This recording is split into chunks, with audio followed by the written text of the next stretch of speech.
Y ahora, señores, a ver, ¿me escuchan ahora? ¿Me están escuchando?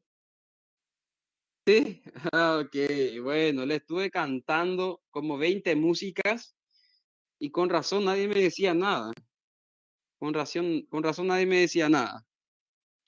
Ay, qué bárbaro. Bueno, tengo que empezar de vuelta todo. Le estuve cantando ahí, a ver. Me siento solo, sin mis alumnos que no me responden, me siento solo, me están ignorando. Bueno, entonces, a ver, no, había sido el problema del micrófono. Bueno, no sé qué pasó. En fin. Eh, bueno, estoy diciendo nada más de lo que estuvimos viendo ya en la clase pasada. En la clase pasada hablamos de la parte introductoria de las valvulopatías. Explicamos la diferencia entre estenosis e insuficiencia. Hablamos de cuál era la más frecuente, cuál era el método diagnóstico utilizado de manera general. Habíamos citado las causas generales de las cardiopatías valvulares. Empezamos hablando de la estenosis aórtica, ¿ok? Dimos un enfoque un poquito más profundo de lo que era la fiebre reumática, hablando de su etiología, manifestaciones, ¿ok? Su agente etiológico, sus cuadros clínicos, como criterios de diagnóstico, ¿ok? Hablamos también de lo que era la fisiopatología, de la estenosis aórtica, ¿ok? Y de ellos sus cuadros clínicos. Y bueno, eso. Después habíamos mencionado también el tratamiento, pero esto no es lo que nos compete, ¿verdad? Dentro de la cátedra de anatomía patológica, pero solo a modo de conocimiento, ¿ok? Bueno, y ya ahora comenzamos hablando de la insuficiencia aórtica, ¿ok? Insuficiencia de la válvula aórtica. Ya solamente repasando, habíamos dicho que la insuficiencia, ¿ok? Es consecuencia de la imposibilidad de que una válvula se cierre o por completo, ¿ok? Que se cierre del todo. O sea, de hecho, las insuficiencias favorecen al reflujo retrógrado. En este caso, como estamos hablando de la insuficiencia de la válvula aórtica, el reflujo de la sangre, ¿ok? Ocurre un reflujo de la sangre de la luz de la aorta al ventrículo izquierdo a través de la válvula aórtica que se encuentra incompetente, ¿ok?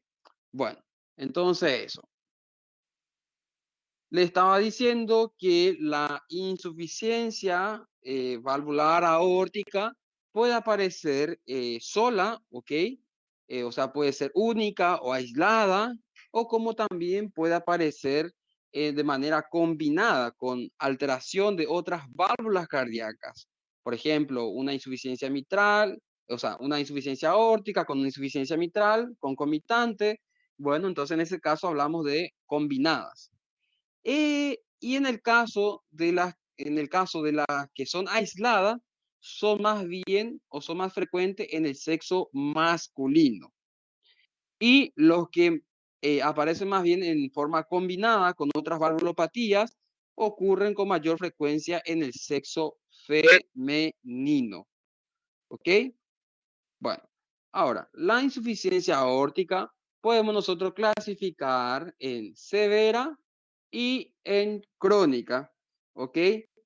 Severa en aquellas que presentan manifestaciones entonces agudas y en ellas aparecen una regurgitación del 50% de lo eyectado, ¿ok? Entonces, cuando la regurgitación se da por más, o sea, es más del 50% de lo eyectado, entonces estamos hablando de una insuficiencia aórtica severa. ¿Ok? Las insuficiencias aórticas crónicas son más bien algo estable y pueden aparecer ya desde los 40 años, ¿ok? Y son más bien asintomáticos. Y mucho tiempo, de hecho, ellos pasan estando asintomáticos. Con relación a la etiología de la insuficiencia valvular aórtica. Y bueno, aquí, señores, puede ser, lo más frecuente es que sean las reumáticas, ¿ok? vamos a poner aquí fiebre reumática, ¿ok? Fiebre reumática, entre la más frecuente. Pueden ser también algunas vasculopatías, ¿verdad? Aquellas que comprometen a vasos grandes, ¿verdad? Como en este caso, por ejemplo, a las arteritis, arteritis de células gigantes. A ver, las arteritis de células gigantes compromete a qué vasos, vasos pequeños, vasos medianos o vasos grandes, de grandes calibres. A ver, grandes, perfecto. No, ¿cómo que medio? No, yo así, este viernes rendimos, yo así. Este viernes nuestro examen de grandes vasos, principalmente. ¿Ok? No, de grandes vasos, grandes, grandes. Claro que puede ser también de medianos vasos, pero lo que le caracteriza son los de vasos grandes, ¿ok? Solamente dejando en claro. No, no significa que sea solamente de vasos grandes, puede ser también de medianos calibres, ¿ok? Bueno, entonces hay arteritis de células gigantes porque pueden afectar a la aorta, ¿ok? Generar alguna alteración o dilatación, por ejemplo, del anillo valvular. Y bueno, y de hecho vamos a poner aquí dilatación, dilatación del anillo valvular como otra causa. Dilatación del anillo valvular. Ustedes lo escriben todo. ¿Quiénes son los que van a generar dilatación del anillo valvular? A ver, vamos a poner aquí uno que habíamos dado ya en la clase, una clase sobre ello. Aortitis sifilítica. ¿Ok? ¿Se recuerdan del aneurisma luético o aortitis sifilítica? Que era consecuencia de la sífilis. ¿Ok? Sería ya el estadio terciario. ¿Se recuerdan? Donde se comprometían los vasa vasorum. ¿Ok? ¿Se recuerdan de eso? Aortitis sifilítica o aneurisma luético. ¿Sí? Sí, Gabriele. Sí, sí, María, sí, María. Aneurisma luético. ¿Se recuerdan? No se recuerdan. Fue la segunda clase que tuvimos, ¿no? ¿No? Bueno, ok, tienen que estudiar entonces. Está en la clase, está en la clase, está en el libro, ok, lo dijimos, está en los videos, está en las grabaciones, entonces es cuestión de estudiar nomás otra vez. Entonces ahí, aortitis sifilítica, ok, otro, y que también vimos, y no me pueden decir que no, pero bueno, síndrome de Marfan. ¿Se recuerdan del síndrome de Marfan? ¿Está? Síndrome de Marfan también como otra causa. Ahí está, entre aneurisma luético, síndrome de Marfan, entre lo que ya vimos. Señores, les adelanto que en el examen hay sobre aortitis sifilítica.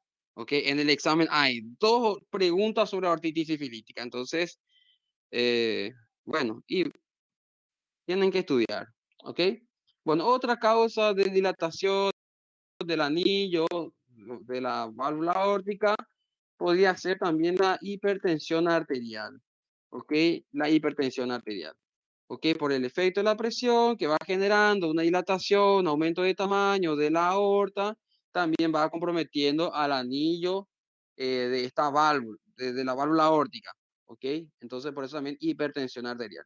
Y otra causa, otra etiología sería la espondilitis o espondiloartritis, espondiloartritis, ahí está, espondiloartritis anquilosante. ¿Ok? ¿Conocen esta enfermedad? ¿Ya escucharon ya hablar sobre la espondilitis anquilosante? ¿Sí? Sí, muchos conocen. Aquella enfermedad rara la gente conoce. ¿Ok? Pero cuando hablamos de hipertensión arterial, diabetes, la gente no conoce. Bueno, está bien. Espondilitis anquilosante, entonces también una enfermedad reumatológica y que como complicación, aparte de las neuronales y entre otros órganos, también hay complicaciones cardíacas. ¿Okay? Y entre una de sus complicaciones cardíacas es justamente la insuficiencia de la válvula aórtica. ¿Ok? Compromete el anillo de la válvula aórtica, hace una dilatación de ella y con ello una insuficiencia aórtica. ¿Ok? Entonces ahí, teniendo en cuenta nada más las etiologías de la insuficiencia aórtica que hacen dilatación del anillo. Y entre otras más, aquí otra más, tenemos la disección aórtica. Ahí está.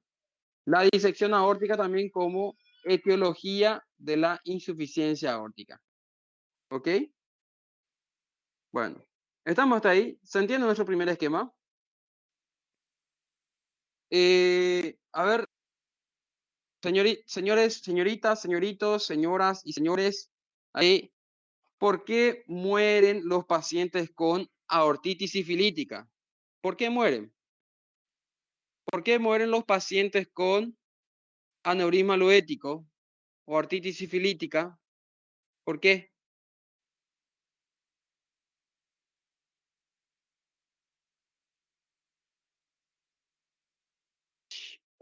Bueno, estudiar. Sí, afecta vasovasorum, pero no mueren por eso. ¿Por qué mueren? ¿Por qué mueren? Dijimos en la clase, ¿no? Bueno, está bien. Tú da, caray, caray, caray.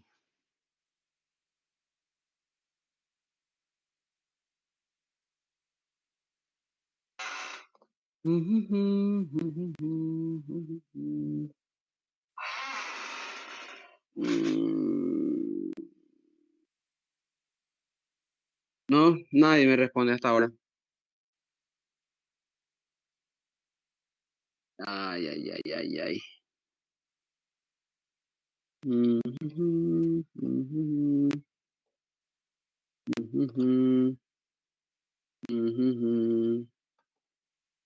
A ver.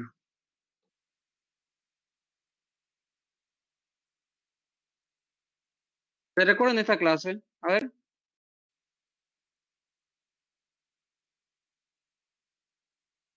¿se recuerdan de esta clase? Sí. Nada, muchos van a decir, incluso van a decir que no.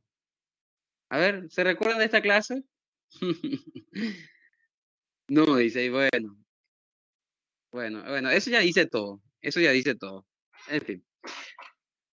Sí, vamos a ver. A ver, acá está.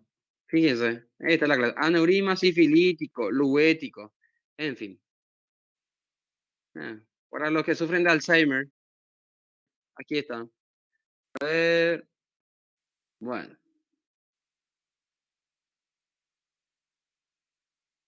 Habíamos dicho que afectan a los vasos pequeños, está. Complicaciones sobre todo se dan en la aorta, en el sistema nervioso, están en la sífilis terciaria, afectan los vasos vasorum. Bueno, hay una inflamación, hay una cicatrización de las capas internas de lo que es la aorta, ¿ok? Hace que aparezca por esa cicatrización una corteza de árbol, habíamos dicho. Se veía de esta manera, está. Y bueno, ¿ok? Ahora, ¿por qué mueren? Ay, bueno, nadie se recuerda. Le dejo para que estudien entonces. Miren el libro. ¿Por qué mueren los pacientes que tienen aneurisma sifilítico? ¿Cuál sería la causa de muerte? ¿Ok? Bueno, está, busquen ahí. Vamos a lo que es la fisiopatología. ¿Ok? Vamos a la fisiopatología. Entonces, aquí empezamos con una insuficiencia aórtica. Está esa insuficiencia aórtica, como la sangre va quedando en el ventrículo, ¿ok? Porque el ventrículo con la contracción lo envía a la aorta, pero como la válvula es incompetente, la sangre vuelve nuevamente al ventrículo izquierdo. Esto hace que exista una sobrecarga de volumen en el ventrículo izquierdo. Ahí. Sobrecarga de volumen, sobrecarga de volumen, ¿ok? En el ventrículo izquierdo. Eso es lo que ocurre. Ahí está. Bueno, después, esa sobrecarga de ventrículo, o sea, sobrecarga de volumen en el ventrículo izquierdo, hace que el miocardio, ¿ok? Entonces entre en un mecanismo de adaptación, ¿ok? Entonces hay una dilatación e hipertrofia del ventrículo izquierdo, ¿ok? Evidentemente, a pesar de todo esto, ¿ok? Ocurre o hay una descompensación del ventrículo izquierdo. Descompensación del ventrículo izquierdo. Lo cual está, a ver, ¿se entiende hasta ahí? A ver si me entienden. Hay una sobrecarga de volumen ventrículo izquierdo, hay una dilatación e hipertrofia como mecanismo compensatorio, pero a pesar de todo esto, el problema no se corrige la insuficiencia aórtica, ¿ok? Sigue existiendo ese reflujo, ¿ok? Al seguir existiendo ese reflujo, evidentemente que se compromete la irrigación de los tejidos, está entre ellos el propio miocardio, está porque si no está pudiendo enviar sangre, imagínense, a ver, antes que nada, la, el miocardio, el miocardio, ¿de dónde se originan las arterias que lo van a irrigar? ¿De dónde se originan las arterias que van a irrigar al corazón? ¿De dónde se originan? De la válvula, perdón, de la válvula, ¿de cuál vaso sanguíneo? Del seno de Valsalva. A ver, se originan, está de la aorta, son las primeras ramas, las coronarias son las primeras ramas de la aorta, ¿ok? No es el tronco arterial brachiocefálico, no es la subclavia izquierda, no es la carótida izquierda, no, no, no. Las coronarias son las primeras ramas de la aorta, ¿se entiende? Y están bien por encima de la válvula aórtica, ¿ok?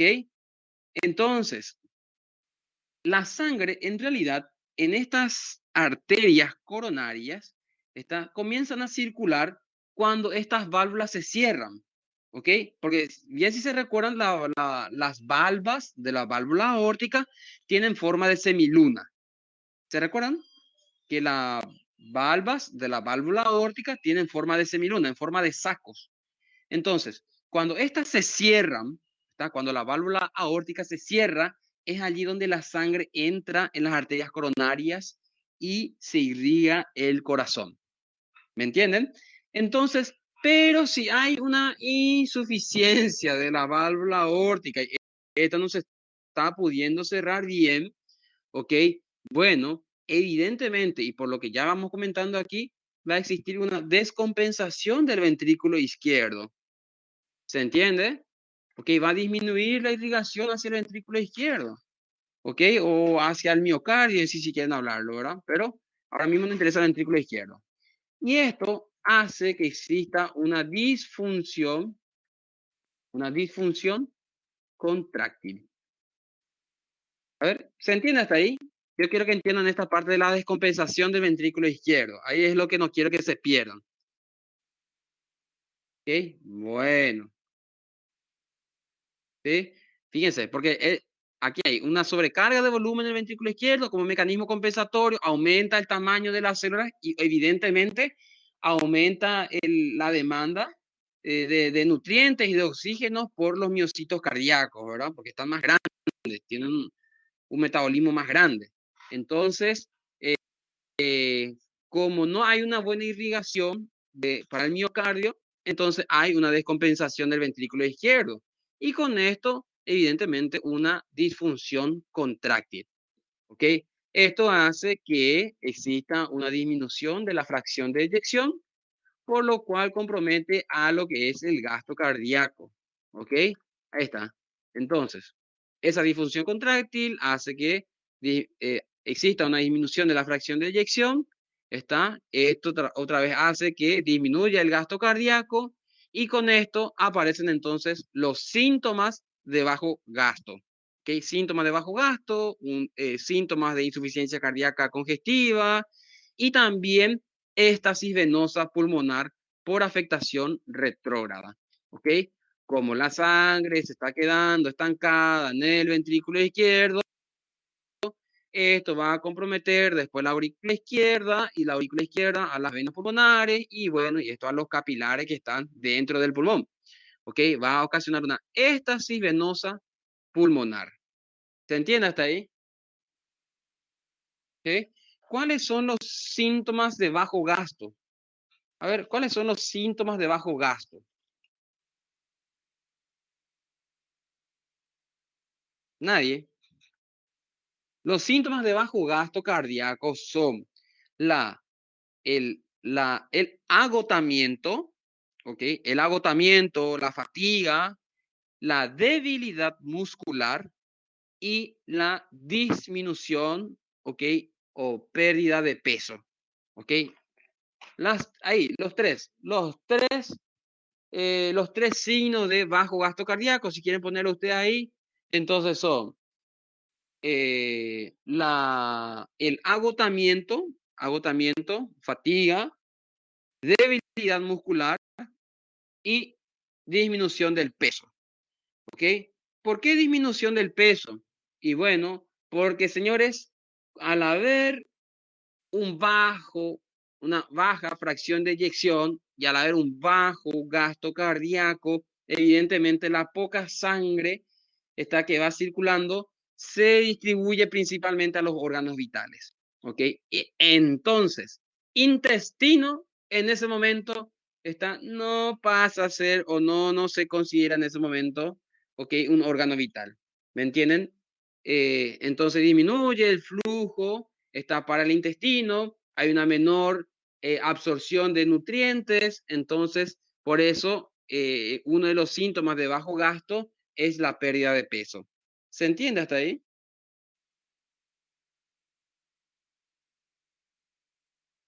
Sí, bueno, a ver si vamos a colocarle aquí para que no se enoje.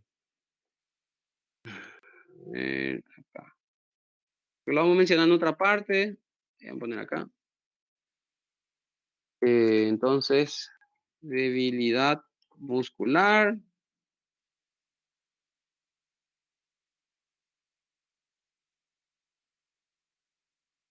De fisiopatología. ¿Eh? Después era agotamiento y también ah, pérdida de peso.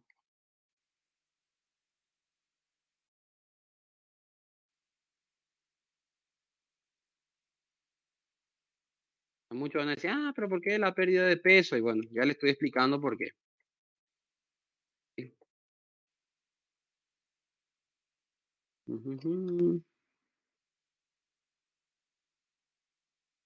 ¿Sí?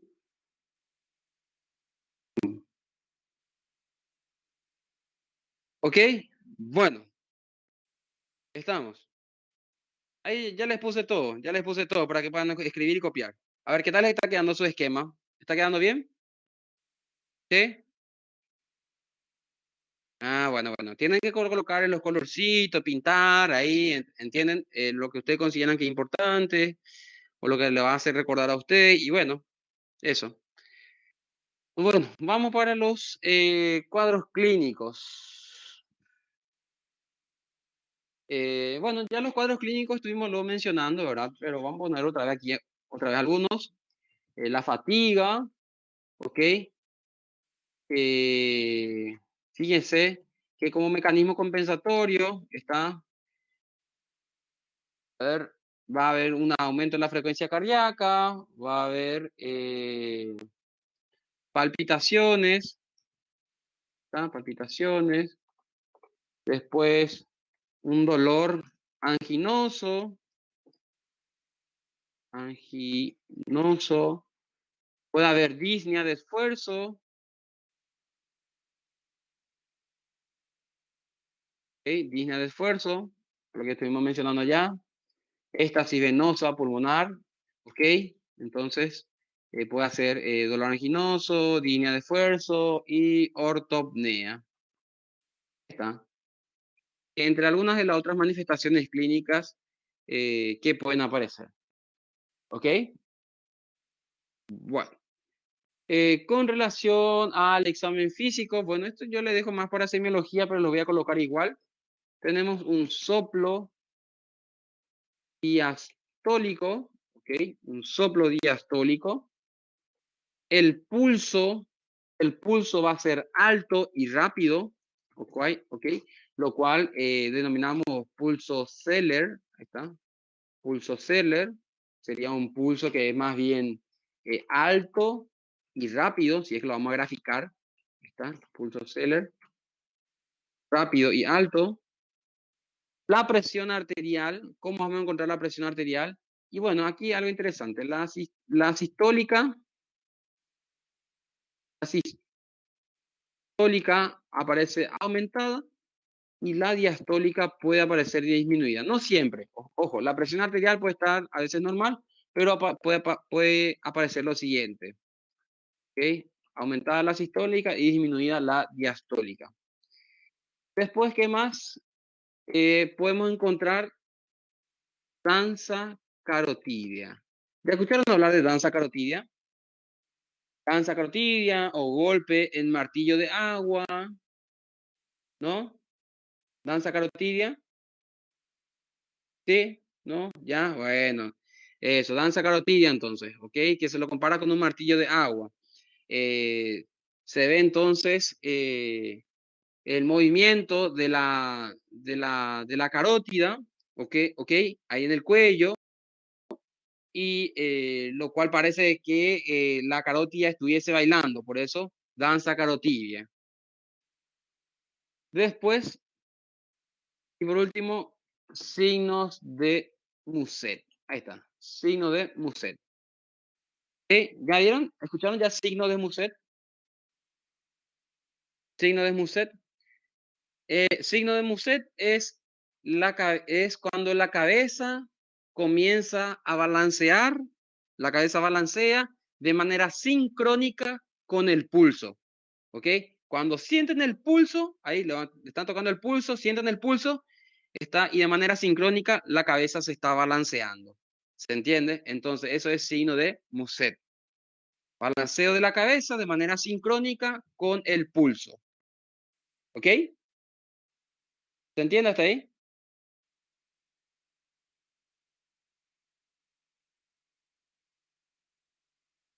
Pueden escribirlo, si quieren aquí, lo colocan aquí debajo. Lo pueden colocar aquí debajo. Eh, Pueden colocarlo ahí debajo. Signo de Muset, balanceo de la cabeza de manera sincrónica con el pulso.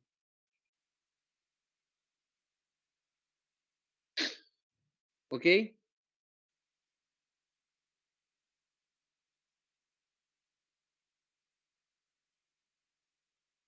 Bueno.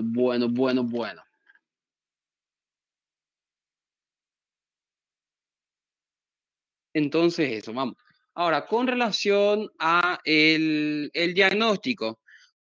Para el diagnóstico, ya sabemos cuál es el diagnóstico definitivo, el que nos va a dar a nosotros la confirmación, ¿ok? De diagnóstico y de la gravedad.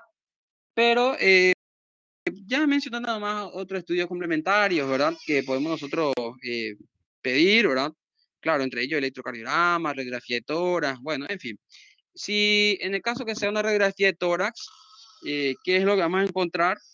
Y bueno, vamos a encontrar una dilatación, ¿ok? Una dilatación del ventrículo, ahí está, dilatación del ventrículo izquierdo, dilatación del ventrículo izquierdo, porque hay un aumento de volumen, está dentro del ventrículo izquierdo y como mecanismo compensatorio, una dilatación, habíamos dicho, ¿ok? Acompañado de hipertrofia. Pueden aparecer, podemos encontrar en la placa radiográfica la congestión, ¿está? Congestión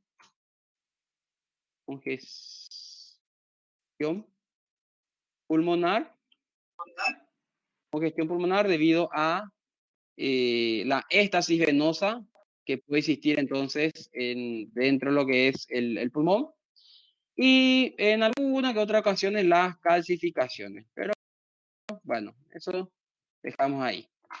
¿Ok? Entonces, eso es lo que se va más bien se puede encontrar son las dilataciones del ventrículo izquierdo. ¿Ok?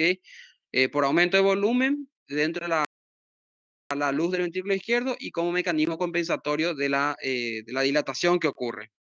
¿Ok? ¿Se entiende hasta ahí? Con relación al tratamiento, el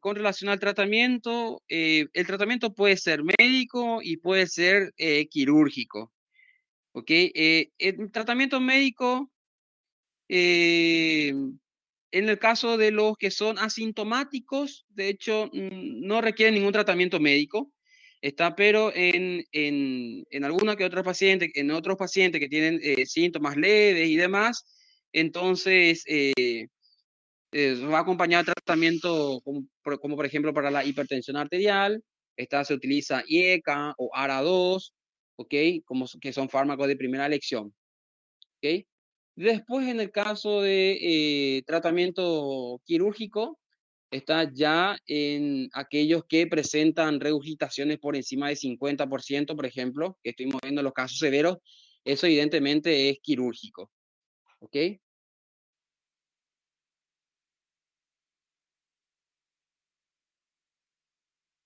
Entonces, todo paciente con insuficiencia aórtica grave, ¿ok?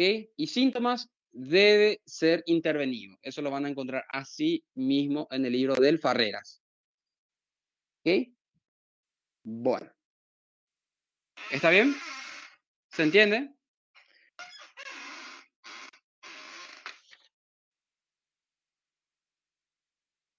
Claro, usted la exploración, fíjense que no es solamente radiografía, yo les pongo nomás algo, ¿verdad? Pero ustedes van a encontrar, por ejemplo, exámenes radiológicos, exámenes por electrocardiograma, pero al final de todo,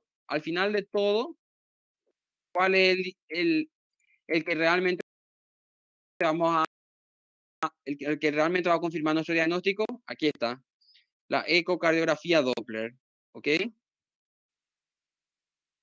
Está. En este caso, por ejemplo, la ecocardiografía Doppler va a permitir valorar el grado de la regurgitación valvular, ¿ok? Y de hecho nos va a confirmar el diagnóstico y además nos va a evaluar la gravedad, ¿ok? Entonces, esto es para todo, ecocardiografía Doppler, entonces, para confirmar el diagnóstico y evaluar la gravedad. ¿Se entiende, verdad?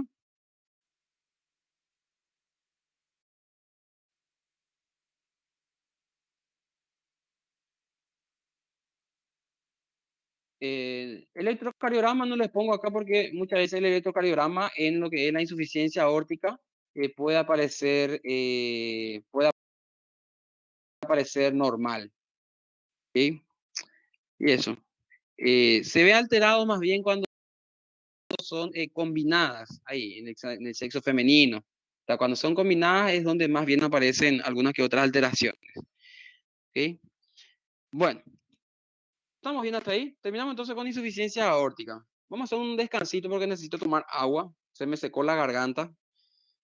Y hay que hidratarse bien ahora, ¿eh? Evitar coronavirus. Vamos, señores. Hacer un tereré. Pablo dice, bueno. Unos 5 minutitos y luego seguimos, ¿ok? Con el siguiente tema. Bueno,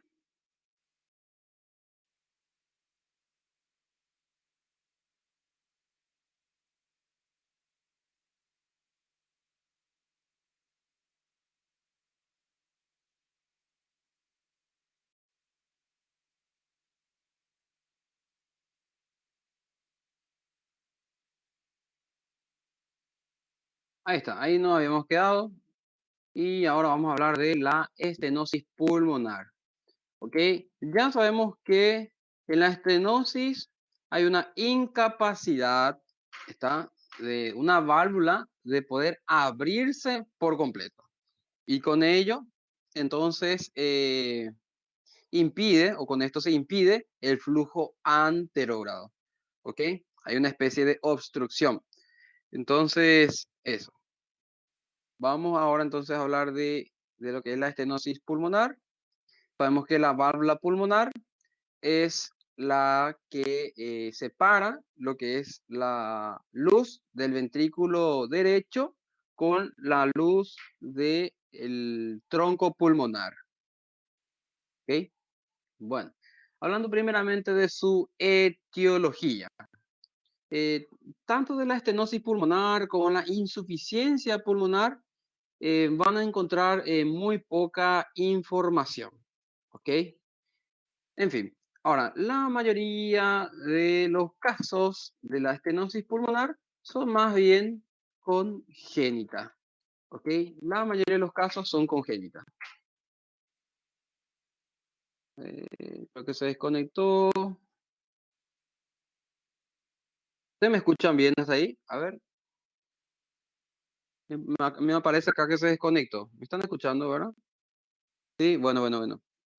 Sí, porque a mí me sale también así cuando se desconecta, por eso nomás. Sigamos. Entonces, la etiología más habitual de lo que es la estenosis pulmonar es más bien la congénita. Ahora, ¿cuál de ellas? Y bueno, la más frecuente es la tetralogía de Fallot. ¿Se recuerdan la tetralogía de Fallot? Ay, no me digan que no. Por favor, tetralogía de Fallot, ¿se recuerdan? ¿Sí? Ah, bueno, menos mal, menos mal. Ahí, tetralogía de Fallot. Bueno, ¿se recuerdan? Porque es pregunta de examen parcial, ¿ok? Pregunta de examen parcial. ¿Qué involucra la tetralogía de Fallot? A ver, ¿qué involucraba la tetralogía de Fallot?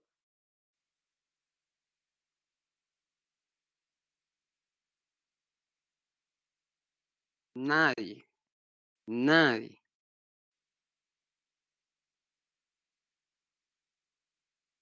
Bueno, estenosis pulmonar, aorta cabalgante, muy bien. Hiper, ¿hiper qué? A ver, ¿verdad? Bueno, no me dice nada, no me dijo todo. Casi.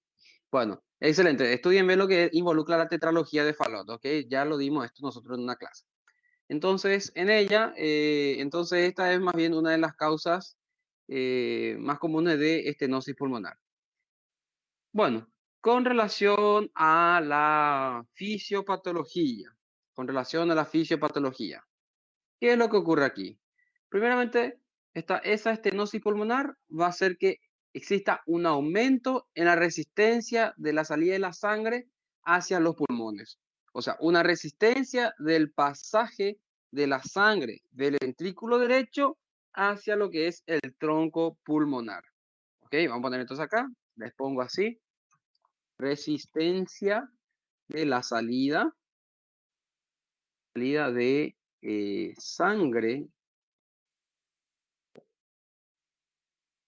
sangre hacia los pulmones o a los pulmones. ¿Ok? ¿Se entiende, verdad? Aumenta la resistencia de la salida de sangre del ventrículo derecho hacia el tronco pulmonar. O sea, la sangre no puede llegar o no puede irse hacia los pulmones. Por eso ponemos así. Y esto está como mecanismo compensatorio, claro, una hipertrofia del ventrículo derecho. ¿Ok?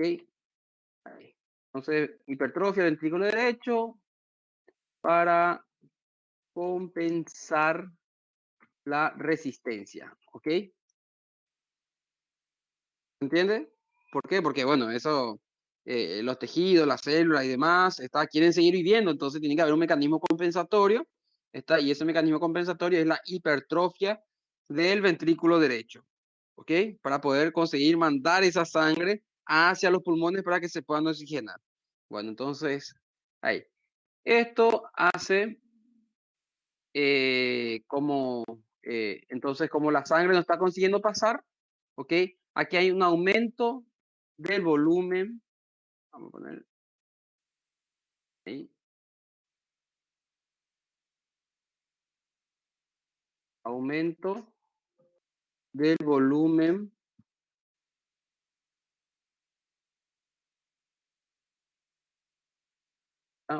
ventricular, ¿ok? Telediastólico. ¿ok? Porque al final de todo hay una resistencia, hay un obstáculo y la sangre no está consiguiendo pasar. ¿Qué hace esto? ¿Qué es lo que pasa con esto? ¿Ok? Esto va a hacer que disminuya la capacidad, ¿ok? Disminuya la capacidad ventricular y también, ¿ok? Haya una disminución de lo que es el gasto cardíaco, que poca sangre está pasando hacia las arterias pulmonares, poca sangre se está oxigenando, poca sangre llega a la aurícula izquierda, poca sangre llega al ventrículo izquierdo, poca sangre se bombea. Ok, entonces, evidentemente, hay una disminución del gasto cardíaco con todo esto. ¿Entendido hasta ahí? ¿Me están siguiendo?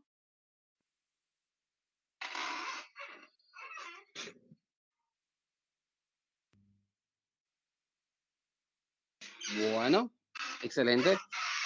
Bueno, ahora, teniendo en cuenta entonces ya la fisiopatología, vamos a ver cuáles serían las manifestaciones clínicas, ¿está? Bueno, claro. ¿Será que esto nos va a generar alguna dificultad respiratoria en la hora de la oxigenación de la sangre? ¿Qué creen ustedes? Si poca sangre está enviando, poca sangre está pudiendo enviar el ventrículo derecho hacia los pulmones. Bueno, perfecto. Lo vamos a tener una disnea de esfuerzo y es lo que le caracteriza ahí, una disnea de esfuerzo. Excelente, muy bien, Wesley. Después tenemos, ¿qué más va a aparecer? ¿Será que esto no va a tener una repercusión retrógrada? Sí, ¿sí o no? ¿Será que no va a tener una repercusión retrógrada? Y sí, claro, va a tener. ¿Ok? Imagínense, la sangre no está pasando del ventrículo derecho hacia el tronco pulmonar, se va quedando ahí en el ventrículo derecho, va a repercutir en la aurícula derecha y va a repercutir también en las venas. ¿Ok? Con esto puede existir, claro, edema de órganos, ¿ok?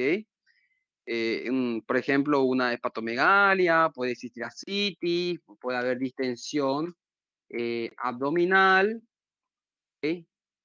Puede haber ingurgitaciones yugulares, ahí. Vamos a ver acá. Aparece coloración azulada de la piel, azulada de la piel, eso, porque hace muy poco se está oxigenando la sangre.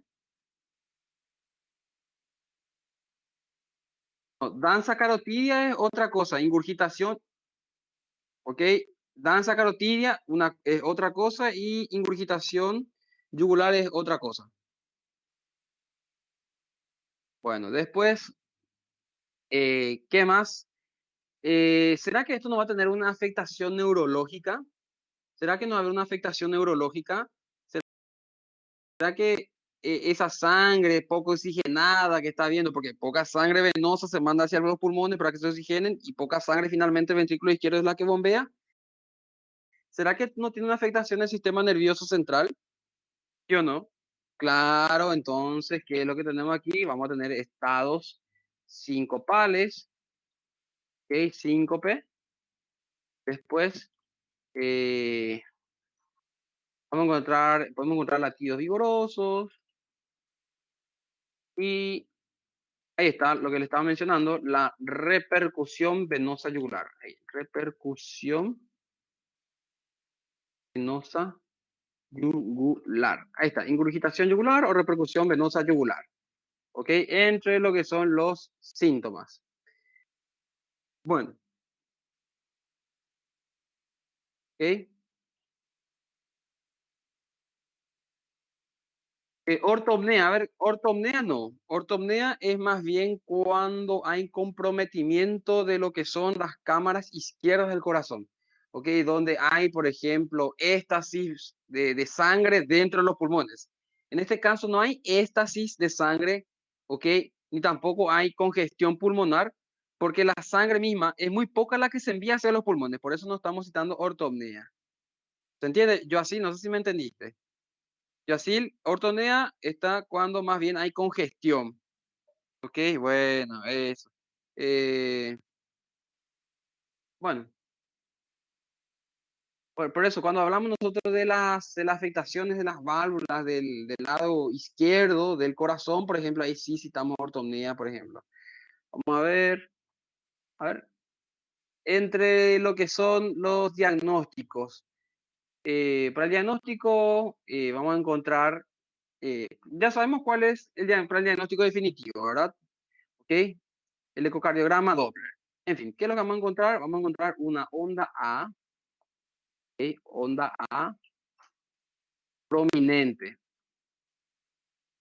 Una onda A prominente en el eco, ¿cómo está la minúscula? Ecocardiograma Doppler. ¿Ok? ¿Qué significa onda A? ¿A qué nos referimos con la onda A?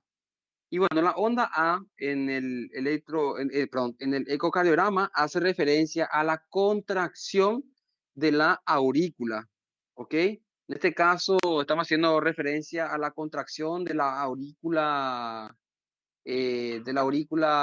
derecha, ¿ok? Por afectación retrógrada, porque estamos nosotros mencionando, como la sangre se queda acumulado en el ventrículo derecho, va a tener repercusión hacia la aurícula derecha, entonces la aurícula derecha, ella se va a contraer con más fuerza, entonces la onda A en el ecocardiograma Doppler aparece prominente. Después, por semiología, que lo ustedes van a estudiar, va a aparecer un soplo, está un soplo mesosistólico, que le dejo ahí en incógnita para que lo estudien. Y otra cosa más que vamos a encontrar en el ecocardiograma es la relación QP-QS, ¿ok? QP-QS, ¿ok? Que indica, vamos a poner acá, indica el grado de estenosis. Nunca, ya hablaron ya de esto, onda, o sea, perdón, hablaron ya de la relación QP-QS en fisiopato, ¿no? Todavía.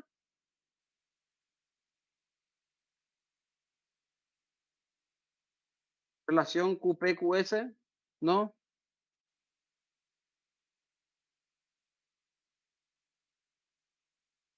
No, bueno, la relación QP-QS hace referencia nada más al flujo, está, de la circulación pulmonar con relación al flujo de la circulación sistémica, ¿ok? P de pulmonar y S de sistémica. Y el Q, acá Q hace referencia al flujo, ¿se entiende? Q de la circulación pequeña, pequeña circulación o circulación pulmonar, está sobre el flujo está de la circulación sistémica. ¿Se entiende hasta ahí lo que significa esto? ¿Sí o no? Eso, bueno. Entonces, ¿se recuerdan? Se, ¿Se recuerdan que habíamos dicho que por lo general el gasto cardíaco del ventrículo derecho era igual al del ventrículo izquierdo? ¿Se recuerdan que habíamos dicho que son iguales? ¿Sí o no? Que el gasto cardíaco era igual. Sí, pero hay en realidad una pequeña variación, pero es ínfima. Es muy pequeña. Pero bueno, supongamos que solamente por poner un valor, si el flujo de la circulación pulmonar es 5 y el flujo de la circulación sistémica es 5, ¿cuánto es el valor normal aquí de esta relación QP sobre QS? 5 dividido 5, ¿cuánto es?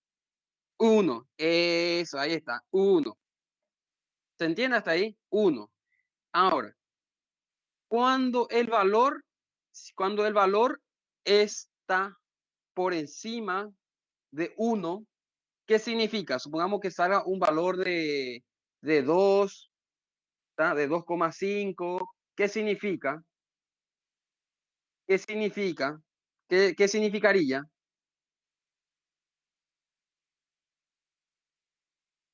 Que la cis, a ver, te aparece 2, 2,5. ¿Qué indicaría?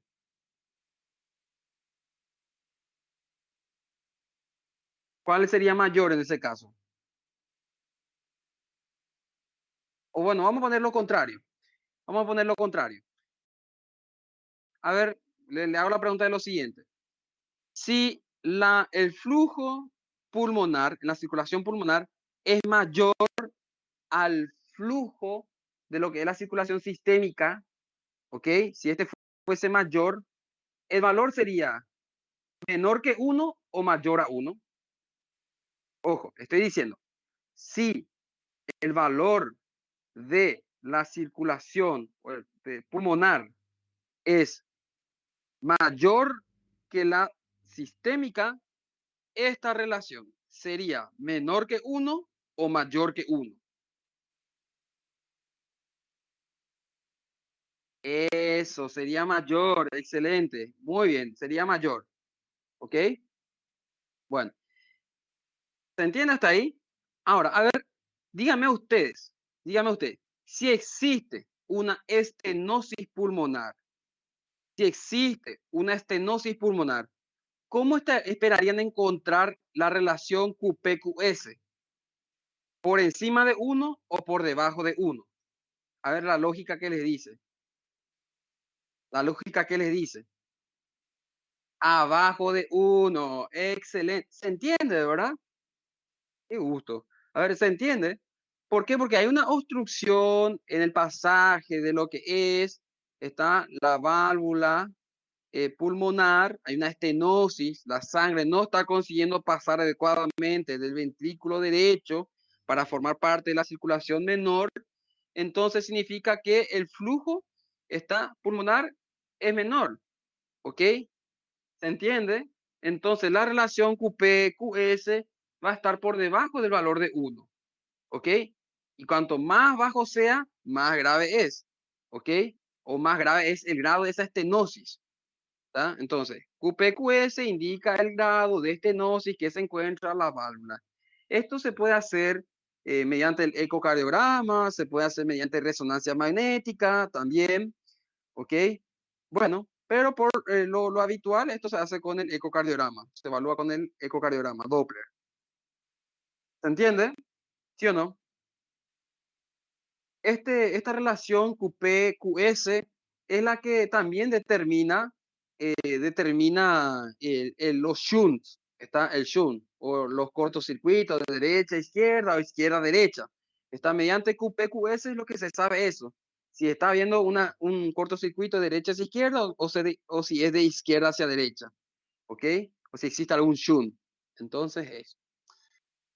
Bueno, a ver, algo más que no les dije. Bueno, eso. ¿Ok? Vamos ahora a la insuficiencia pulmonar. Bueno, la etiología en sí de la insuficiencia pulmonar, en la mayoría de las veces, no quiero decir el 100%, pero vamos a ponerlo así, la mayoría de las veces es a consecuencia de una hipertensión pulmonar, ¿ok? O sea, una afectación en los pulmones, está un aumento de la resistencia en los vasos pulmonares. Entonces ahí, esto. Una hipertensión pulmonar, por ejemplo, lleva a una insuficiencia pulmonar. ¿Está? ¿Se entiende? Una insuficiencia de la válvula, bueno, acá para no confundir, insuficiencia de la válvula pulmonar.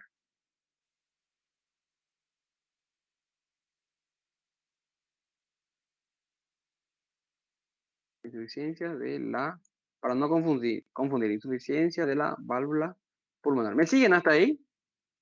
¿Sí? La causa más frecuente y donde sea que lean es la hipertensión pulmonar. Eso. Bueno, en sí son más bien de etiología secundaria, ¿ok? Son más bien de etiología secundaria, sino que la válvula está bien, la válvula tiene estructura normal, está anatomía normal, pero el problema viene de otra parte, ¿ok? Entonces, por repercusión nada más, entonces se dan las insuficiencias de la válvula pulmonar, son más bien de etiología secundaria. Para la fisiopatología, bien cortito, vamos a poner acá los eventos nada más porque hay muy poca información, que durante la diástole del ventrículo derecho ocurre un reflujo, ¿ok? Vamos a poner acá. Durante la diástole, entonces, del ventrículo derecho ocurre un reflujo. Eso es lo que hay. Y con esto, a consecuencia de ese reflujo, entonces hay una dilatación de las cavidades derechas. Dilatación de las cavidades derechas. Ok, vamos a poner acá, un enter aquí, pum, ahí está. Eso. Cortito, no hay mucha información sobre la fisiopatología, no lo van a encontrar tanto, pero ahí, para no dejar también de vacío.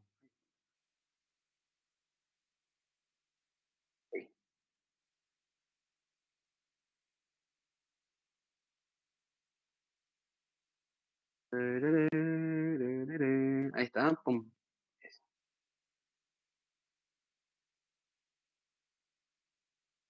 Bueno, después, para el diagnóstico, bueno, diagnóstico, ya saben cuál es el diagnóstico definitivo, pero hablando así de la parte de examinación, ok, tenemos un soplo diastólico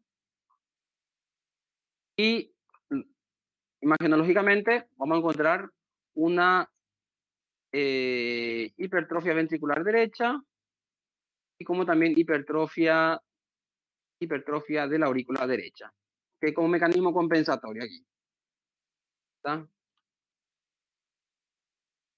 Y el tratamiento es más bien tratar la patología de base, porque como dijimos que son más bien de etiología secundaria, entonces tratar, voy a poner, tratar la patología de base. ¿Ok? Entonces, en este caso, para el tratamiento de la insuficiencia de la, Dios mío, escrito mal acá, válvula pulmonar, entonces es tratar la hipertensión pulmonar. ¿Se entiende? ¿Sí? Cortito, esto es muy fácil. ¿Entendido hasta ahí? Raquel Farías, a ver, Raquel, no te desmayaste. Bueno, no dice. Está bien. Siguen vivos, siguen vivos. Johnny, ¿cómo estás? Johnny, yes, papa, no pico más, ja, ja, ja. Todos los días, me gusta deseo. Ya estoy cansado. Acá mis hijos con los teléfonos. Ah, papá, quiero ver YouTube, quiero ver Patch. Bueno, excelente. Ahí también, no, terrible, terrible. Bueno, vamos para las estenosis mitral, ¿ok? Vamos para la estenosis mitral.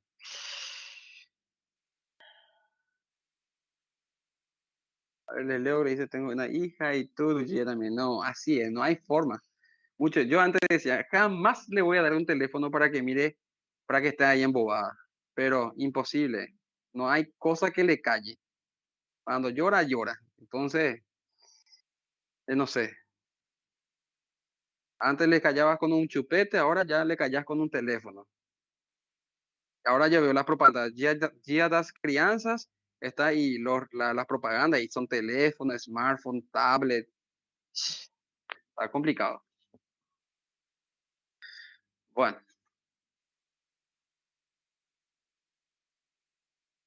bueno, hablemos de la estenosis mitral ahora. Ya definimos varias veces lo que es la estenosis, lo que es la insuficiencia. Bueno, en fin, ahora estaremos hablando de la afectación de la válvula mitral. La válvula mitral es la que separa entonces la aurícula derecha no, perdón, aurícula izquierda del ventrículo izquierdo, ¿ok? Eh, lo que tiene diferente en su parte anatómica, estructural, con relación a las demás válvulas, es que está conformada por dos valvas, ¿ok? Bueno, entonces, cuando existe esta estenosis mitral, es como si fuera, o más bien es en realidad una obstrucción a la hora del pasaje de la sangre de la aurícula izquierda al ventrículo izquierdo. Entonces vamos a colocar aquí, ¿verdad? Como definición, hay una obstrucción al llenado del ventrículo izquierdo que se produce como consecuencia, vamos a poner ahí, como consecuencia de una alteración estructural impide la correcta apertura de la válvula mitral. Ahí está. ¿Okay? Entonces, en la estenosis mitral hay alguna alteración estructural de la válvula, la cual ejerce entonces una obstrucción al pasaje de la sangre, de la aurícula izquierda al ventrículo izquierdo. ¿Okay? Las causas, las etiologías. Y la causa más frecuente son las reumáticas. ¿Okay? Vamos a poner ahí. Fiebre reumática, ¿ah? La causa más frecuente. Se cita entre la reumática, entre las más frecuentes, ¿verdad?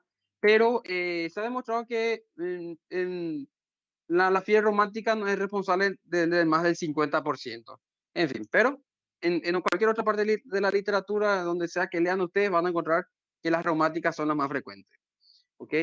No se dicen, no dice cuánto en porcentaje, pero bueno. Y las otras causas ya menos frecuentes son las congénitas. Congénitas. ¿Ok? Ahora, algo que les pongo aquí en una tabla, y es porque tienen que saber, no sé, seguramente ya les habrán enseñado en fisiopato, pero igual yo les vuelvo a repasar, es la clasificación de la estenosis mitral. ¿Ok? Esta clasificación, señores, es tema de examen de lo que sea. ¿Ok? Entonces, fíjense, el área normal, el área valvular normal, está para la mitral, va entre 4 a 6 centímetros cuadrados. ¿Ok? 4 a 6 centímetros cuadrados. Esto en diástole.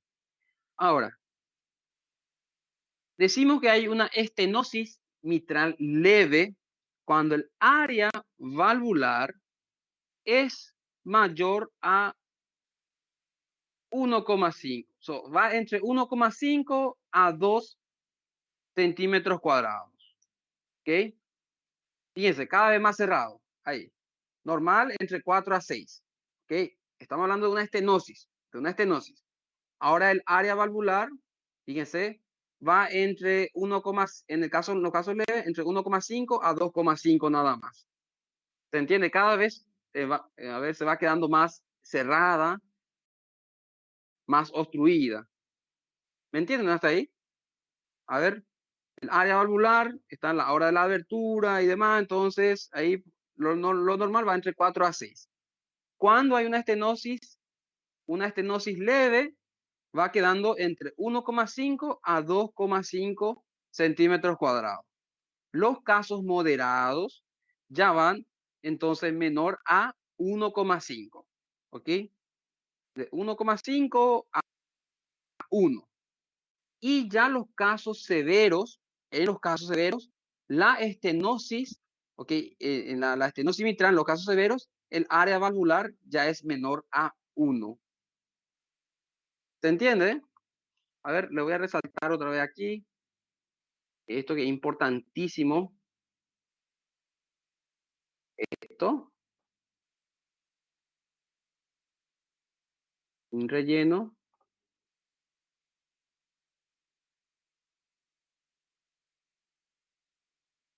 Ahí. Esto que está en el cuadro, importantísimo, señores. Ahí.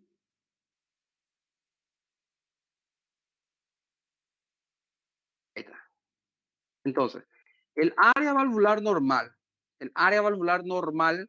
de la válvula mitral va entre 4 a 6 centímetros cuadrados.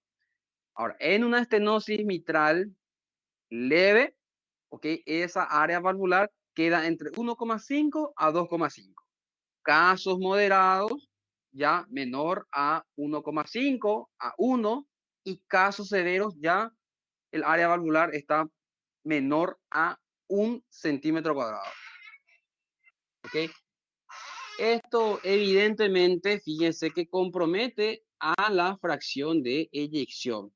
¿Ok? Fíjense, cuando es normal, la fracción de eyección se mantiene ahí por encima de 50. ¿ok?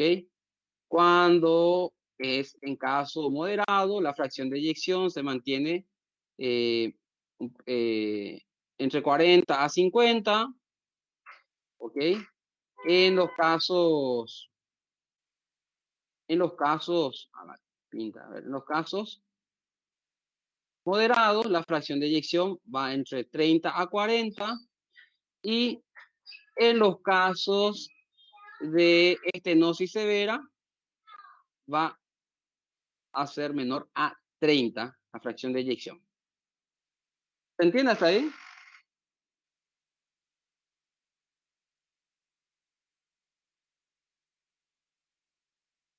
Sí, ya es grande yo así mismo, ya es grande, ya es grande. Y fíjate que supongamos que sea 3 centímetros, esos pasan a ser asintomáticos, ¿ok? 3,5 asintomático, 3 asintomático, 2,8 asintomático, pero ya a partir de 2,5 a 1,5 ya aparecen los síntomas, ¿ok? Ya hablamos de un caso leve, ¿está bien? ¿Se entiende? Aquellas que están por encima de 2,5, de cierta manera pasan todavía a ser asintomáticos. ¿Ok? Bueno, y bueno, eso. Algo bastante interesante, eh, que en los casos, ya en los casos graves, por ejemplo, ya, bueno, incluso en los casos moderados a severos, la presión, eh, la presión en las aurículas, en la presión aurícula izquierda, tiene que ser muy elevada para poder mandar la sangre hacia lo que es el ventrículo izquierdo. ¿Ok? ¿Cuánto es la presión normal de la aurícula izquierda? A ver, hablando de eso. A ver. ¿Cuánto es la presión normal de la aurícula izquierda? Fisiología.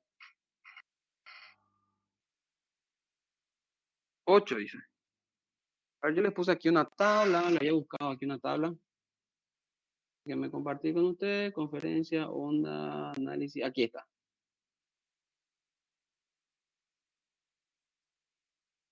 Una cosita que le quería mostrar. Ahí está. Esto.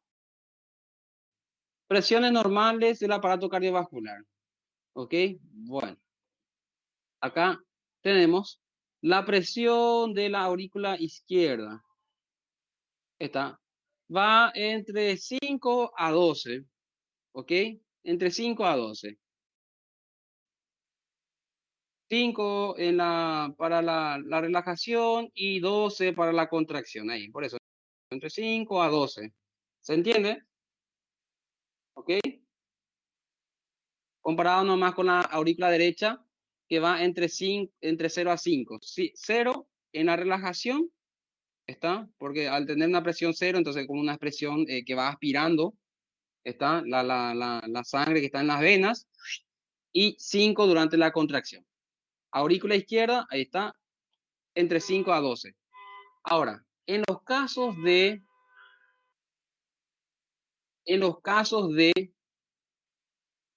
estenosis mitral, en los casos de estenosis mitral, y en los casos moderados a severo, cuando el área valvular se encuentra por debajo de 1,5, está la presión dentro de las aurículas, ¿ok?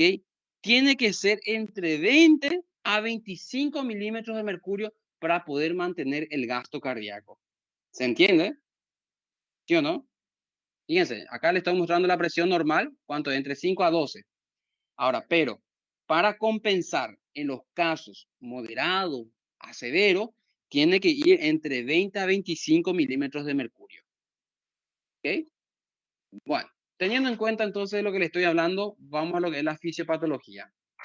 Vamos a divertirnos aquí un momentito.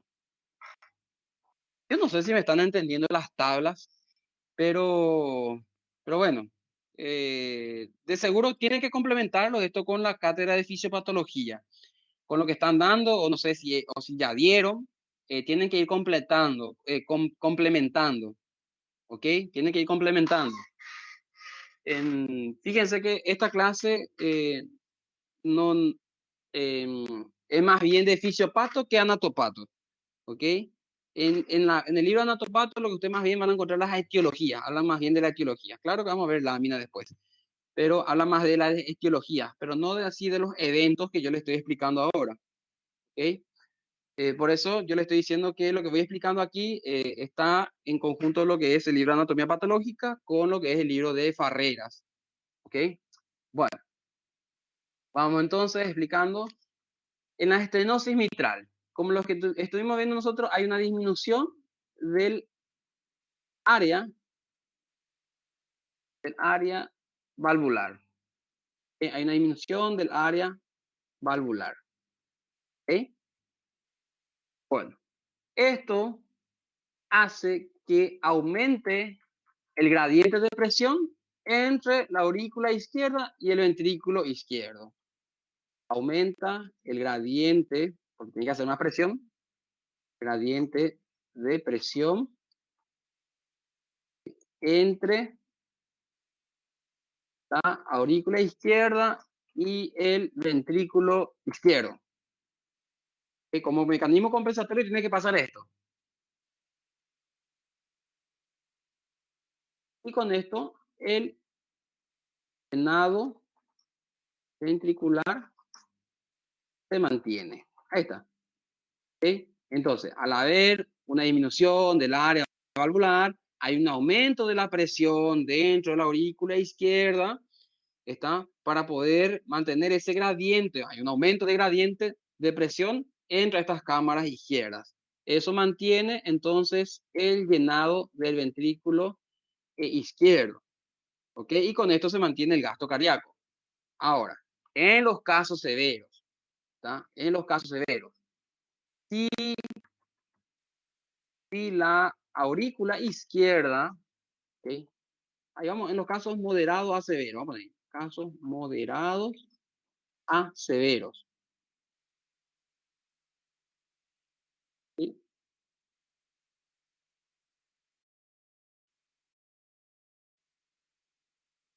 ¿Está?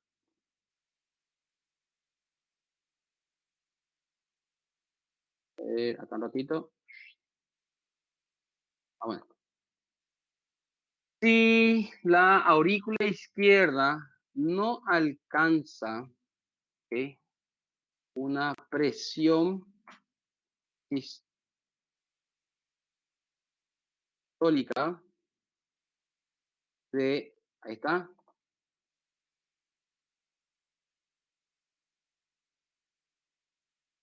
esto, espérame que ahí me está acomodando, ahí está. Entonces, en los casos moderados a severos, donde nosotros estuvimos viendo que, que el área valvular queda menor a 1,5, está, en el caso moderado, de 1,5 a 1, y en los casos severos menor a 1, entonces, si la aurícula izquierda no alcanza una presión de 20 a 25 milímetros de mercurio para poder mantener el gasto cardíaco, ocurre lo siguiente. Hay una retención de la sangre en la aurícula izquierda. ¿Ok? Si la aurícula izquierda no llega a esta presión, la sangre se queda en ella. ¿Se entiende hasta ahí? Pero creo que se entiende, no está muy difícil de entender. Ahora, ¿esto qué hace? Esto evidentemente va a comprometer el gasto cardíaco, ¿verdad? Va a haber una disminución del gasto cardíaco. Poca sangre pasa al ventrículo izquierdo, bueno, entonces hay poco gasto cardíaco. Esto va a hacer que de que exista o de que tienda a existir un mecanismo compensatorio, está porque ya que está bajando entonces gasto cardíaco, bueno, vamos a entrar a un mecanismo compensatorio y hay una taquicardia. Está todo un circuito, señores, todo un circuito aquí, ¿ok? Entonces aquí una taquicardia solamente como mecanismo compensatorio a esa disminución del gasto cardíaco, ¿ok? Hay poca sangre en el ventrículo, entonces vamos a hacerle que se contraiga más veces. Después, aquí, esa retención de sangre en la aurícula izquierda, evidentemente va a tener efectos retrógrados, ¿verdad? Va a haber un aumento de la presión de las venas pulmonares. ¿Okay? ¿Cuántas venas pulmonares hay? ¿Cuántas venas pulmonares existen en total? ¿Dos en total? Cuatro. Milena, ¿qué pasó, Milena? Cuatro son. Dos del lado derecho, dos del lado izquierdo. Perfecto. Entonces hay un aumento de la presión en las venas pulmonares. ¿Ok? Porque hay sangre acumulada en la aurícula izquierda, tiene repercusión. No, pare, dice. Hay una repercusión retrógrada. Bueno, esto entonces también va a comprometer o va a hacer que exista un aumento de la presión, ¿ok? Capilar, pulmonar. Y claro, esto otra vez va a hacer que exista un aumento de la presión de la arteria pulmonar. Fíjense, ahí. Retención de sangre en la aurícula izquierda hace que aumente la presión en las venas pulmonares. Esto hace otra vez que aumente la presión en los capilares pulmonares y esto a su vez un aumento de la presión dentro de las arterias pulmonares. Que todo esto, esta ciencia que está existiendo ahí y el aumento de presión genera un edema, ¿ok? Edema pulmonar. Fíjense, ¿por qué? La sangre retenida en la aurícula izquierda hace que la sangre también se quede retenida en las venas pulmonares, ¿ok? En los capilares pulmonares y en la arteria pulmonar. La sangre que están allí y están también acumuladas, evidentemente van a salir a los tejidos, o sea, van a salir de esos vasos sanguíneos y van a ir para los tejidos. ¿Me entienden? La sangre que están acumulada en los capilares pulmonares, y que están con una presión elevada, van a salir de ese vaso sanguíneo y van a ir hacia los tejidos. Esto va a ocasionar un edema pulmonar y ese edema pulmonar nos llevaría a una disnea. ¿Se entiende hasta ahí?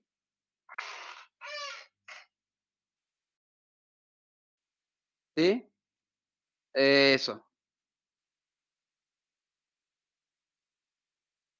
Bueno, entonces no se olvide nada más que hay aquí un efecto entonces retrógrado, ¿ok?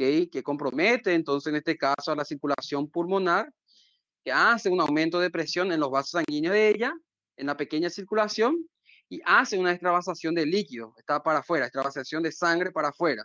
Entonces, un edema pulmonar y que nos lleva a una disnea.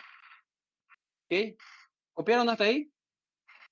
Bueno, pasamos. Vamos a lo que es a lo que son los cuadros clínicos. Evidentemente, casi todas las valvulopatías generan arritmias, ¿ok? Por lo que estuvimos hablando, evidentemente va a haber una fatiga, ¿está? Va a aparecer fatiga, va a haber disnea de esfuerzo, va a decir también una disnea de esfuerzo, síntomas de falla cardíaca derecha, y ¿por qué de falla cardíaca derecha? ¿Por qué síntomas de falla cardíaca derecha? Y por lo que estuvimos viendo, por esa repercusión retrógrada, ¿ok? Por esa repercusión retrógrada. Después, aquí está la ortopnea. No sé, yo hice, creo que preguntó, pero aquí está la ortopnea. ¿Por qué? ¿Por qué ortopnea aquí? ¿Por qué hay ortopnea aquí? Porque hay aumento de la presión capilar, hay extravasación de sangre, ¿ok? Hay edema pulmonar, entonces ahí está, ortopnea. ¿Se entiende? Hay fenómenos, puede haber fenómenos embólicos,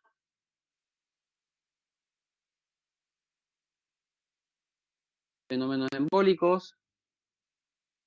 Sí, yo así dilatación de la aurícula izquierda, sí, yo así es. Y hay hemoptisis. ¿Por qué hemoptisis? Fíjense, ¿qué significa hemoptisis? ¿Qué significa hemoptisis?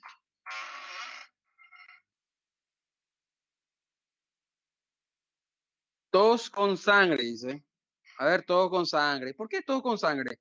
¿Por qué en una estenosis mitral hay tos con sangre? Y por lo que estábamos viendo aquí en nuestra fisiopatología, ¿ok? Hay edema pulmonar. ¿Se entiende?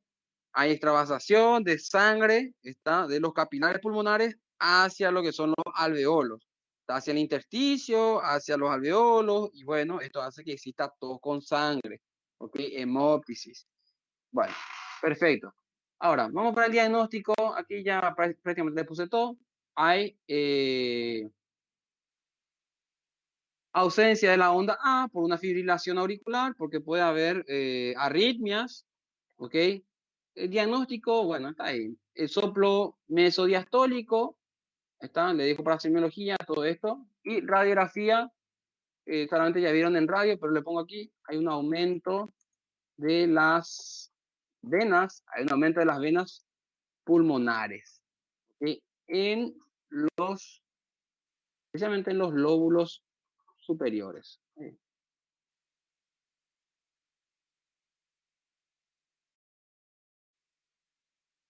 No, aquí, perdón, un aumento de la vasculatura, vamos a poner aquí, aumento de la vasculatura pulmonar.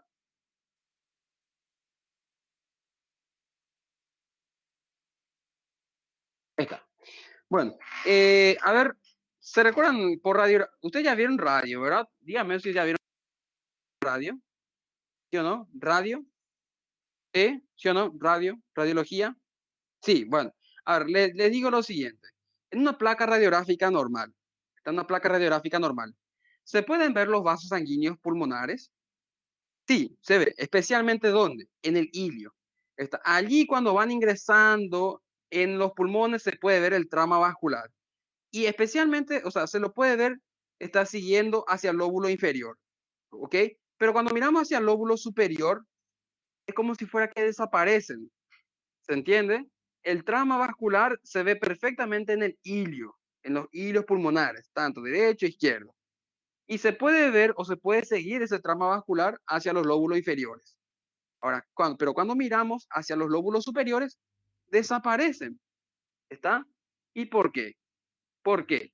Por efecto de la gravedad, ¿está? La sangre tiene tendencia a irse para abajo, ¿ok? Entonces, el área más bien, el área donde hay más circulación de sangre son los lóbulos inferiores del pulmón, ¿se entiende?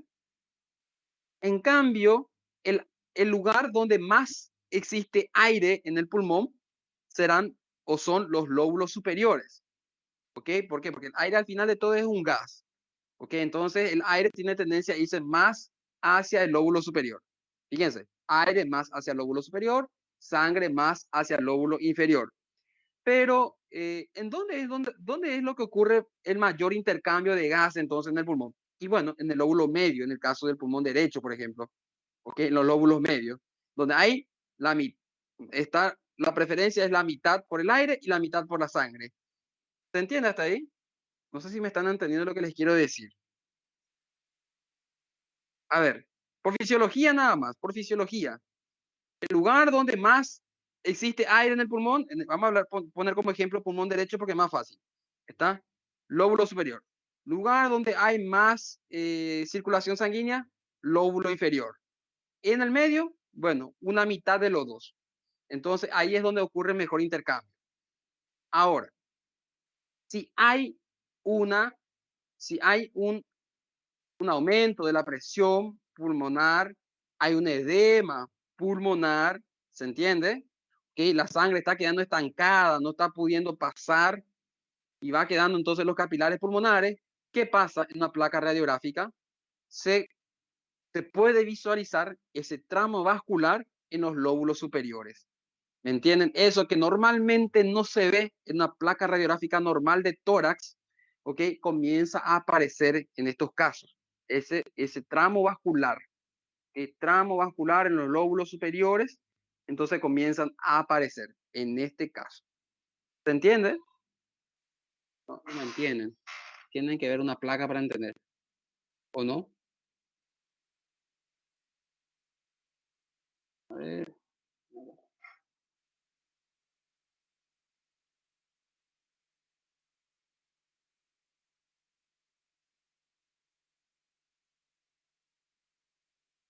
Ahí está. A ver,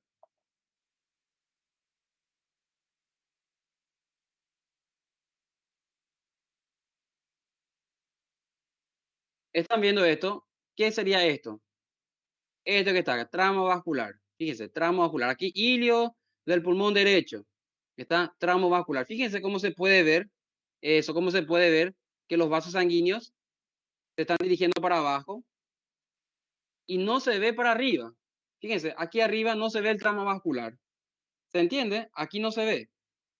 Pero cuando hay un aumento de la presión capilar, ¿ok? Porque hay éstasis sanguínea, entonces el tramo vascular también se comienza a visualizar aquí arriba. ¿Ok? Se comienza a visualizar en los lóbulos superiores de los pulmones. ¿Se entendió, no? Yo creo que sí. Sí, dice, bueno, excelente. Bueno, eso nomás. Está más fácil que la selección de Brasil contra Alemania en el último mundial. Bueno, en fin. Eh, a ver.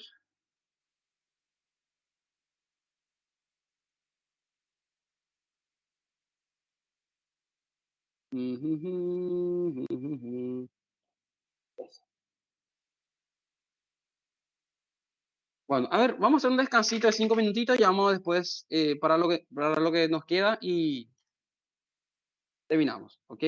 Un recesito nada más, 5 minutos, necesito tomar agua. 5 minutitos.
Vamos, pessoal. De ahí.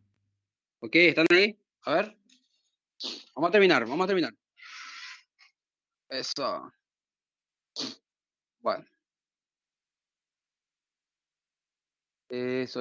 Todos están prendidos. Están ahí convulsionando. Mucha información. Pero bueno. Qué bárbaro. Y fíjense que no vamos a terminar otra vez hoy. Nos va a faltar otra vez hablar de estenosis e insuficiencia tricuspidia. O sea, nos quedaría hablar de una válvula más.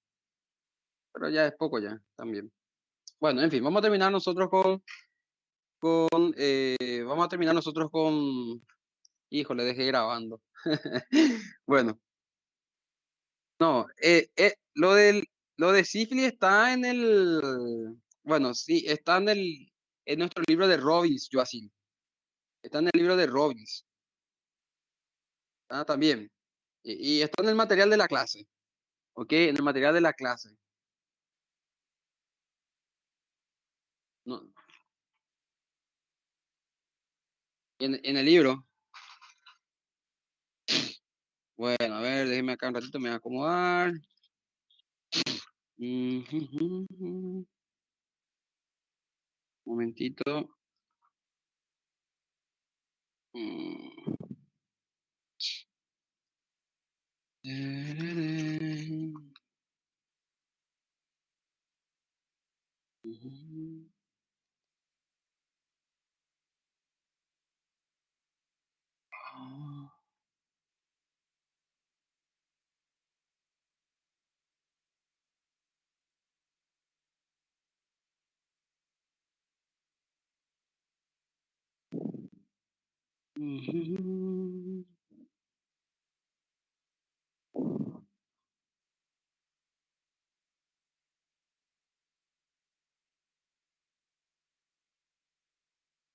No, a ver, creo que me están escuchando. Se me desconectó acá, parece, dice reintentar de vuelta. A ver. Sí, dicen. Bueno, sí, bueno, ok. Bueno, a ver, voy a abrir acá el libro. Voy a ser generoso por hoy. No es algo habitual, pero en la edición. Doctor DJ. Toca el Lombardi. Eso. Bueno, a ver. Un momentito. Déjeme acá, me voy a ubicar 504. Ahí. Bueno, les comparto mi pantalla. Sí. Pum, compartiendo.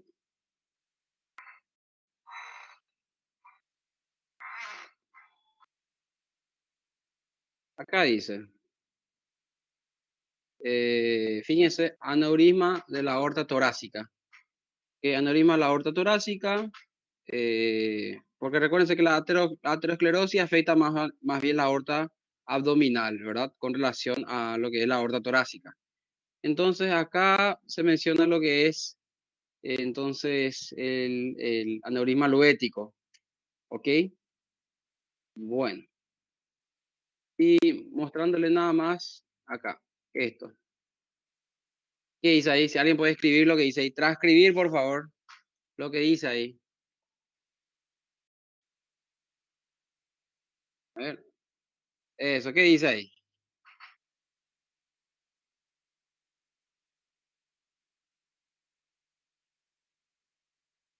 ¿Ok? ¿Entendido? Eso, la mayoría de los pacientes con aneurisma sifilítico mueren por insuficiencia cardíaca secundaria a una insuficiencia valvular aórtica.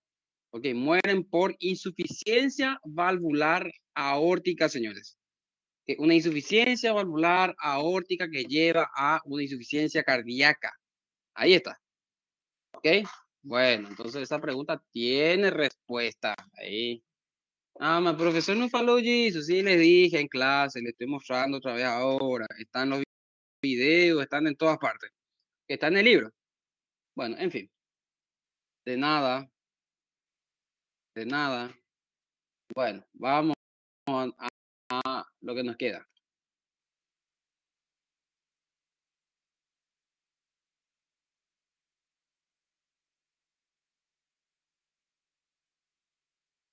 Insuficiencia mitral, insuficiencia mitral.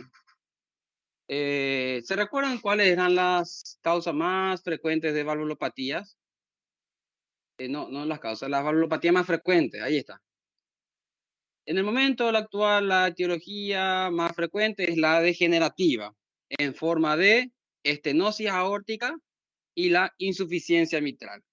¿Ok? Estenosis aórtica e insuficiencia mitral. Por eso la mayoría de ustedes van a encontrar estas dos nunca pueden faltar. Está porque son las más frecuentes. Bueno, ahí está. Vamos con relación a la insuficiencia mitral entonces. Es la incapacidad de la válvula mitral de permanecer cerrada durante la sístole, ¿ok?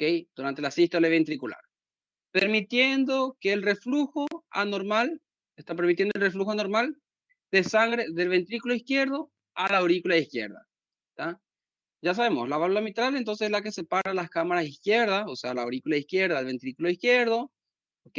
Y ella se cierra durante la sístole, ¿ok? Durante la contracción ventricular, para que la sangre fluya hacia la aorta, pero en el caso de la insuficiencia mitral, esta válvula no se puede cerrar, ¿ok? Entonces, esa incapacidad de la válvula mitral de cerrarse durante la sístole ventricular es lo que llamamos insuficiencia mitral. ¿Cuáles son las etiologías? ¿Ok? Y bueno, vamos a entre las más frecuentes, ¿verdad? Que es la degenerativa. ¿Ok? La degenerativa. Pero ignorando la degenerativa, ¿ok? Pero ignorando la degenerativa, la otra más frecuente es la fiebre reumática. ¿Está? Fiebre reumática. Después, ¿cuáles pueden ser otras causas más? Pueden ser las infecciosas, como la endocarditis.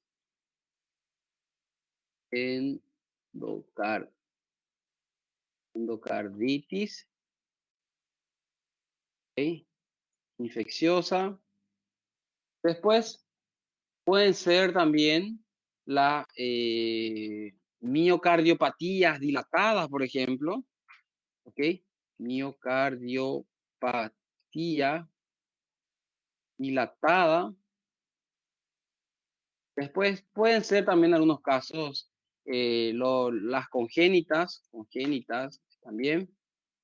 Estas son muy infrecuentes. Las congénitas, en el caso de la insuficiencia mitral, bueno, las congénitas son algo raros aquí, ¿ok? Porque las patologías congénitas más frecuentes, ¿verdad? En las patologías valvulares son las válvulas bicuspídeas, que las válvulas tengan dos valvas nada más. Pero aquí la mitral, de hecho, ya sabemos que tiene dos valvas. eh, es la única válvula que tiene dos valvas, ¿ok? Entonces las congénitas son bastante extrañas ahí. Pero en fin, podemos encontrar también como causa al síndrome de Marfan, ¿ah? Síndrome de Marfan. Y pueden ser también las eh, patologías isquémicas, ¿ok? Isquémicas, ahí está. Las patologías isquémicas también pueden llevar a una alteración de la válvula mitral, ¿ok? Generando una insuficiencia. Estamos hasta ahí con relación a la etiología, fíjense que son varias, ¿verdad? Pero tener en cuenta aquí la degenerativa, la reumática, voy a poner acá, pum, aquí, tener en cuenta esto, ahí, estas, la degenerativa, la reumática y la miocardiopatía dilatada, ¿ok? Bueno, con relación a la fisiopatología, entonces, tenemos aquí la insuficiencia mitral, que va a hacer un incremento de la carga del volumen, en las cámaras izquierdas, entonces incremento de la carga de volumen en las cámaras izquierdas, o sea, vamos a poner aquí, en el ventrículo izquierdo y luego la aurícula izquierda. Ahí está. ¿Me entiendes hasta ahí? A ver,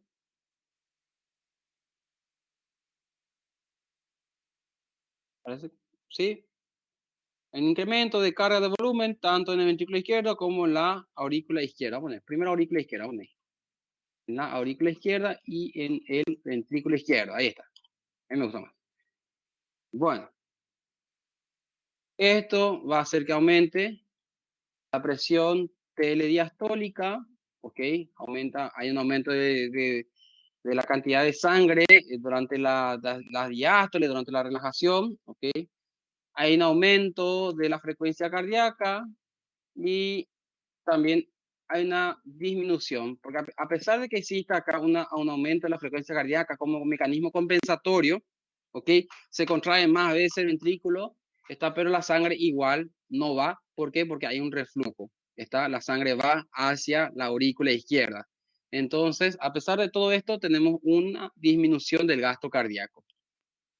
Esto hace una congestión y edema pulmonar, fíjense, una congestión y edema pulmonar que lleva a una disnea y fatiga. ¿Ok? ¿Se entiende hasta ahí? A ver si me siguen.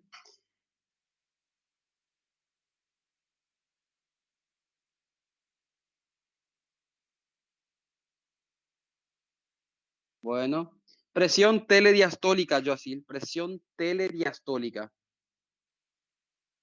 ¿Ok? La presión telediastólica, eso es en fisio, eso dieron en fisio. ¿Está bien? Presión telediastólica significa. Ok. Bueno, pero fíjense, está como que el ventrículo se contrae, y la idea es mandar la sangre hacia la aorta, pero la sangre está yendo también hacia el ventrículo izquierdo. Al final de todo, hay un bajo gasto cardíaco, ¿ok?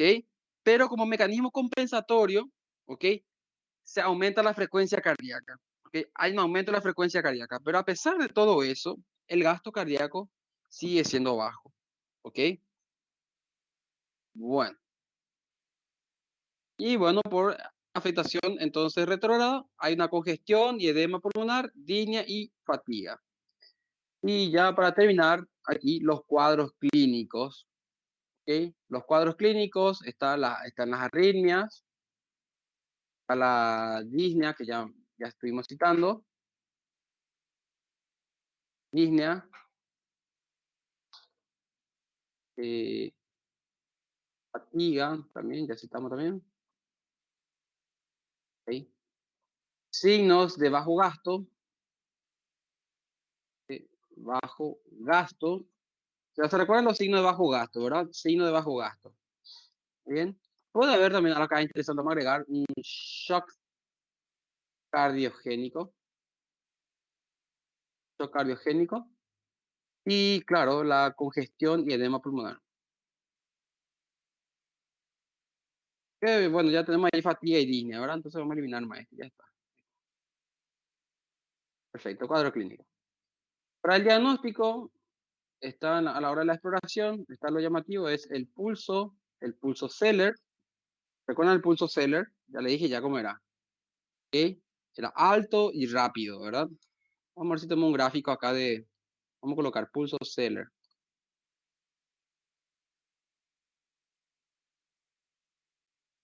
Ahí está, fíjense. Aquí, esquemáticamente, esto sería un pulso normal, fíjense, pulso normal, y graficando el pulso Zeller, es mucho más alto, por eso decimos alto, pero también es rápido, ¿ok? Pulso Zeller. Eso, acá tienen, busquen nada más en internet, fíjense, ahí está, ustedes van a encontrar, acá está el Parvus Tardus, ¿se recuerdan que habíamos dicho que era achatado? ¿Sí? Bueno, eso, busquen nada más. Eso lo van a dar en semiología. Ahí está. Soplo holosistólico, le dejo también ahí. Y vamos al Doppler color, ¿verdad? Porque el diagnóstico definitivo al final de todo termina siendo el Doppler color. ¿Tá? Aparece un flujo. ¿Tá? Lo que encontramos en la ecocardiograma Doppler, ¿ok? Es un flujo turbulento. ¿Tá? Flujo turbulento en la aurícula izquierda, durante la sístole. Está. Eso es lo que nos hace a veces, eso es lo que nos hace el diagnóstico. ¿Ok? Bueno, ¿se entiende hasta ahí? Eh, Fíjense que estuvimos nosotros mencionando varios con relación al tratamiento médico, el tratamiento contra la insuficiencia cardíaca, contra la hipertensión, bueno, pero recuérdense que también para estos casos, por ejemplo, la insuficiencia mitral, ¿verdad? En aquellos que tienen tendencia a formar coágulos, ¿ok? El paciente también recibe tratamiento con anticoagulantes, algo que no habíamos citado nada más dentro de lo que es el tratamiento, pero no es nuestro enfoque, no debe ser nuestro enfoque, pero solamente a modo de comentario. ¿Se entiende hasta ahí?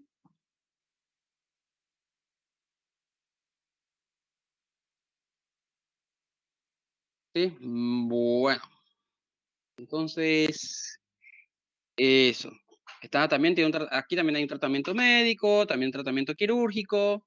En el caso de la insuficiencia vital para el tratamiento médico, en pacientes asintomáticos, no está indicado ningún tipo de tratamiento farmacológico. En los casos asintomáticos aquí no está indicado ningún tratamiento farmacológico. En el caso que entonces se requiera sí un tratamiento médico, ¿qué es lo que recibe? Y bueno, recibe diuréticos, digoxina, beta bloqueantes, anticoagulantes en los casos de que haya signo de embolia, ¿ok?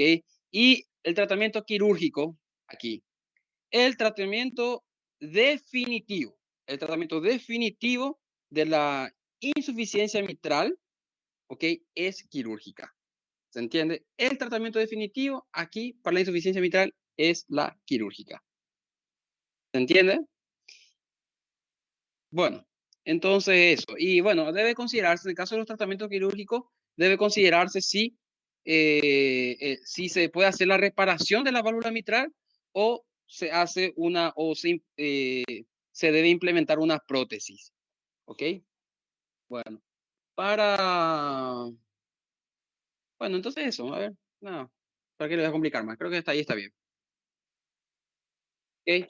Bueno, vamos a dejar hasta ahí y ya la siguiente clase vamos a terminar con tricuspidia y empezamos con patologías respiratorias. ¿Ok?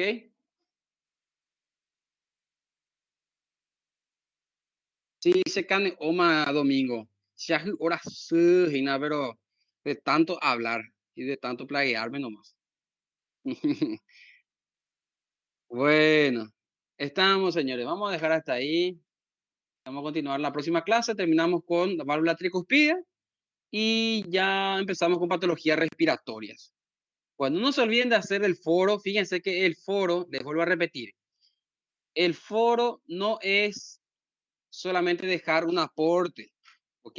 En el foro usted tiene que comentar en el aporte de sus compañeros, tienen que dejar preguntas, ¿ok? Y tienen que responder las preguntas que le hacen los compañeros a ustedes. No se olviden, ¿ok? Yo no voy a corregir el aporte, yo voy a corregir las preguntas que hicieron y la respuesta que dieron también. ¿Se entiende, verdad? Entonces no se olviden. Es todo, señores.